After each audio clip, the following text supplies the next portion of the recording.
Having a goal written down in your journal is one thing. Applying the actions that allow that goal to become a reality is the important thing. Hello everyone, my name is and welcome to my YouTube channel. If you're new to my channel, a special welcome to you. I hope that you enjoy all my content and hopefully subscribe. So we are a few weeks into 2023, so I decided to make a video that allows us to wrap up the month of January. I believe that for the month we've been setting up our goals, we've been reflecting on 2022, we've been kind of allowing ourselves to warm up into the year by also creating vision boards. So in this video, I'll be giving you all three tips on how to make all the vision board goals come into a reality. One thing I want to highlight about being disciplined is this. Attaining discipline is a never-ending journey. There's no pinnacle or point of arrival where discipline is concerned. We simply try to be disciplined as much as possible so that as we grow, it's easier for us to choose, and as we grow, it's easier for us to do. So there is no, oh, I'm disciplined, this is who I am. At the end of the day, we are human, and as humans, we experience a human experience. And the human experience includes having moments of high discipline and having moments of low discipline. To lay the foundation of what discipline is, I'll be reading to you some of the definitions that I found on the internet. Now, there are multiple definitions on the internet, so I decided to just create one that sums up all the definitions that I found. Self-discipline is the ability to push yourself forward regardless of how you're feeling physically or emotionally. It is the ability to persevere, endure, and be diligent. That is the definition of discipline. So now let's get into the tips on how to be disciplined in 2023. Tip number 1. Create an external environment that makes it easy for you to be disciplined. Make your external environment a catalyst for bettering yourself. In other words, in the words of James Clear, spend less time in tempting environments. For example, if you want to have a healthier diet, the best way to have a healthier diet is to only buy healthy foods. Now, this might seem like the obvious thing to say, but most times we find that we buy the things that we shouldn't be eating and we put them in our external place, we put them in our environment, and we expect ourselves to use willpower to stop ourselves from eating those things. So the basis of this is this. Ensure that your environment helps you. Don't fight against your environment. Don't make your environment something that has to make you apply willpower to be disciplined.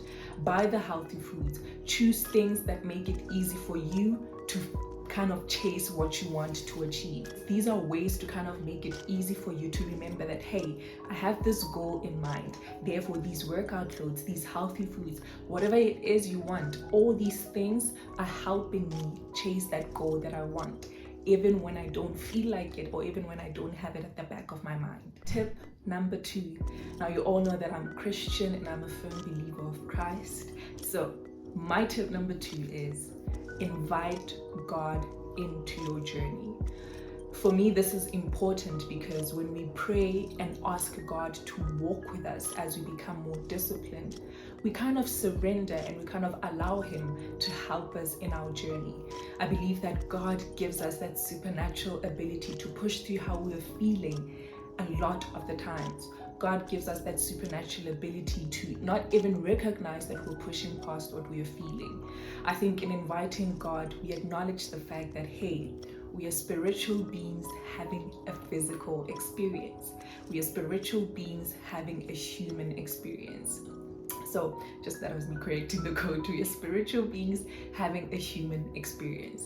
So in inviting God, we are saying, God, help me as this spirit. Help me attain that which I am struggling to attain.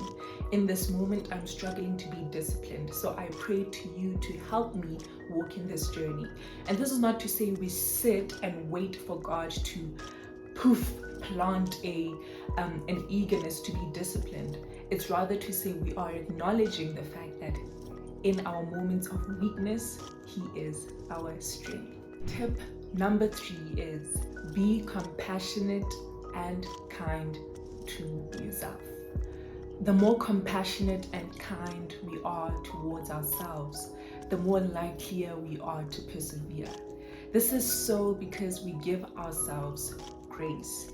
We give ourselves a grace period, and we acknowledge the fact that at the end of the day, we are still human.